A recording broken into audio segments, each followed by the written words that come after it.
In the shadows of the Vatican, a secret was waiting to be found.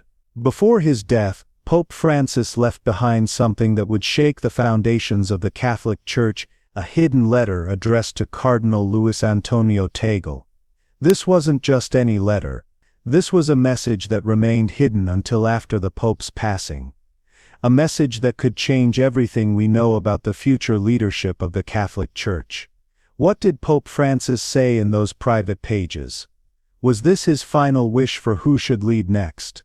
The answer might surprise you, and it's about to be revealed for the first time.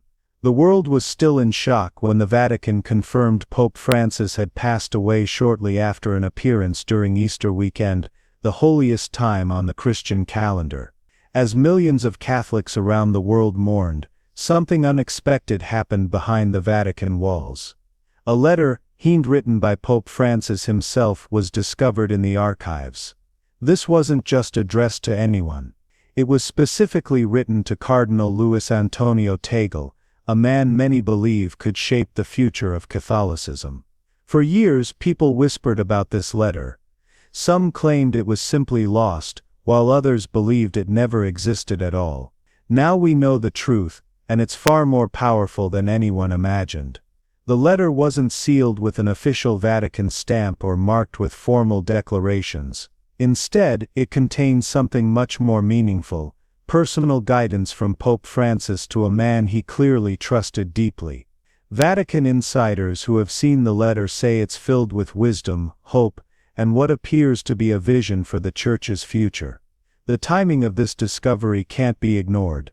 Why would such an important letter surface now, right when the Church faces its greatest period of uncertainty?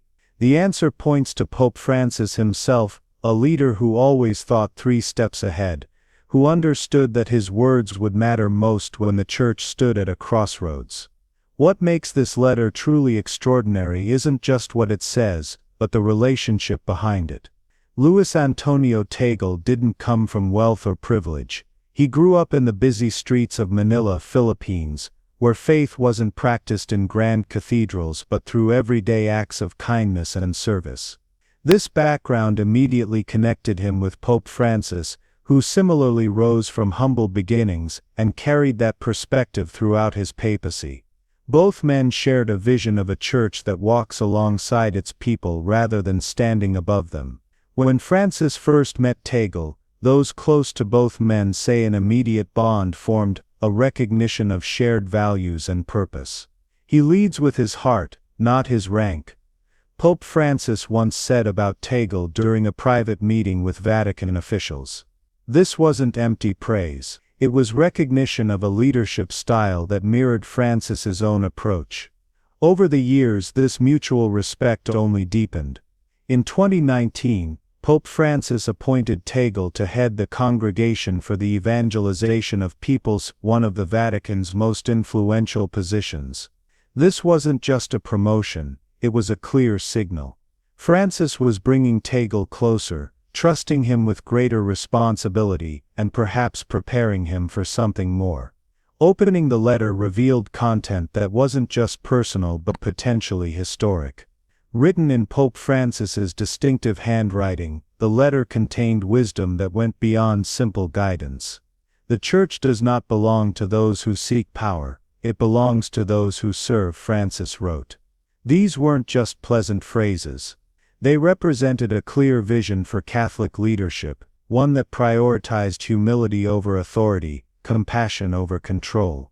The Pope spoke about embracing necessary change while honoring essential traditions, finding that delicate balance that defined his own time as leader. But one line in the letter stands out above all others. "Luis, you understand the hearts of the people, never lose that. The future needs leaders who carry mercy in both hands." While Francis never directly named Tagle as his chosen successor, something that would break Vatican protocol, the message carried unmistakable weight. This wasn't just mentorship, it was preparation. The letter also addressed global challenges close to both men's hearts: poverty, migration, environmental care, and the need for interfaith dialogue. It wasn't a political document but a spiritual roadmap for navigating difficult times ahead.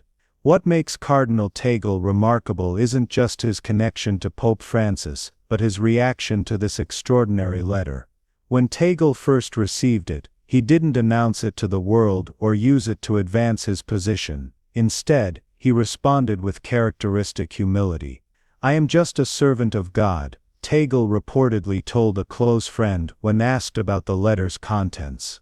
While others might have seen such a message as a stepping stone to power, Tagle viewed it as a reminder of responsibility. Those who know him say he spent several days in prayer after reading the letter, seeking divine guidance rather than human recognition. This reaction perfectly illustrates why Pope Francis trusted Tagle so deeply. Even as speculation swirled around him, Tagle continued focusing on humanitarian work, interfaith dialogue, and supporting communities in need.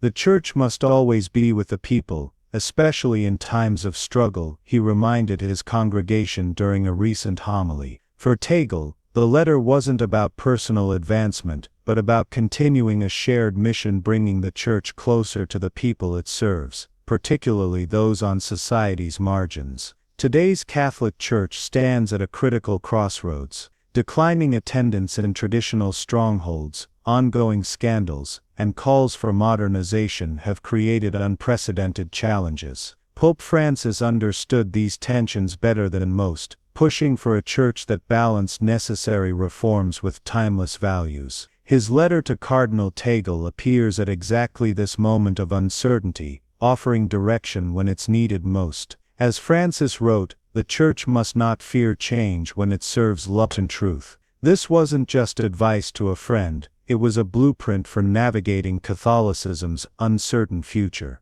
News of this letter spread quickly through Vatican corridors, creating both excitement and concern. Tagle represents different things to different people within the Church. To progressive Catholics, younger clergy, and millions of believers across Asia, Africa, and Latin America, he embodies hope, a continuation of Francis's vision of a more inclusive, socially engaged church. His focus on poverty, climate change, and migration speaks to a new generation of believers who want their faith to address real-world problems. However, more conservative factions within the Vatican view Tagle's rise with caution. To them, his openness to dialogue, and emphasis on mercy over strict doctrine, feels like potential deviation from tradition. This division isn't new. Pope Francis himself faced similar resistance throughout his papacy, as he pushed the Church toward greater inclusivity, while maintaining core Catholic teachings. The letter to Tagle suggests Francis knew these tensions would continue long after his time ended.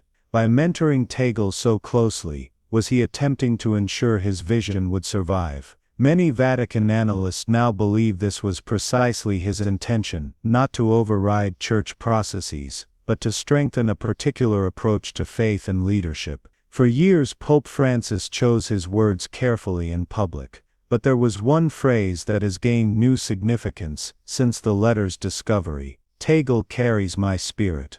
At the time, many interpreted this as simple appreciation. Now it sounds much more like intentional succession planning. Throughout his papacy, Francis consistently placed Tagle in positions of increasing importance, giving him visibility on the global stage and experience handling sensitive church matters. Whether addressing world leaders about humanitarian crises, or representing the Vatican in interfaith dialogues, Tagle was being prepared for greater responsibility. Between the lines of Francis's letter lies a message that theologians and Vatican observers are still deciphering. The Church needs shepherds, not rulers, Francis wrote. Those who walk with the people, not ahead of them. This wasn't just friendly advice, it was a vision for leadership. The Catholic Church follows strict traditions in selecting a pope, but Francis was never bound by convention alone. His entire papacy focused on bringing fresh air into ancient halls. That's why this letter feels so significant. It doesn't explicitly name Tagle as a successor, but it clearly marks him as someone who understands the way forward.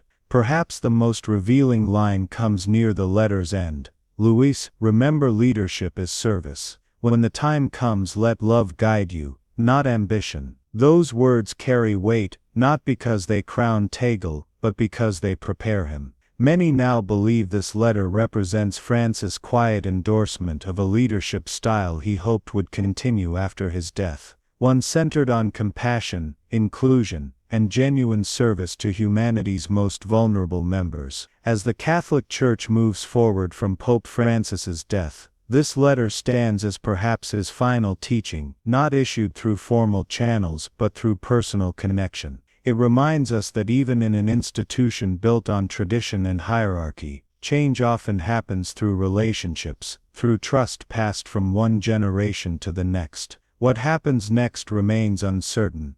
The Church will follow its established processes for selecting new leadership, but Francis's letter to Tagle has already made its mark, reminding the world that even popes are human, with hopes and concerns for what they leave behind. This mysterious letter reveals something profound about both men, that true leadership isn't about titles or power, but about vision and values. Whether Cardinal Tagle eventually leads the Catholic Church or continues serving in other capacities, Pope Francis's confidence in him tells us something important about both men, and about what truly matters in faith and leadership. The letter stands as testimony that in a world obsessed with power, the greatest strength might be found in humility, in leading not from above but from alongside, in carrying mercy in both hands. What will you remember from this extraordinary story? Perhaps it's this: sometimes the most powerful messages aren't shouted from balconies, but whispered from heart to heart. Pope Francis understood that change doesn't always require declarations. Sometimes it needs quiet mentorship, thoughtful guidance, and trust passed from one faithful servant to another. As the world watches what happens next in the Vatican, remember this hidden letter and its powerful message, that the future of faith might not belong to those who command with authority, but to those who lead with love.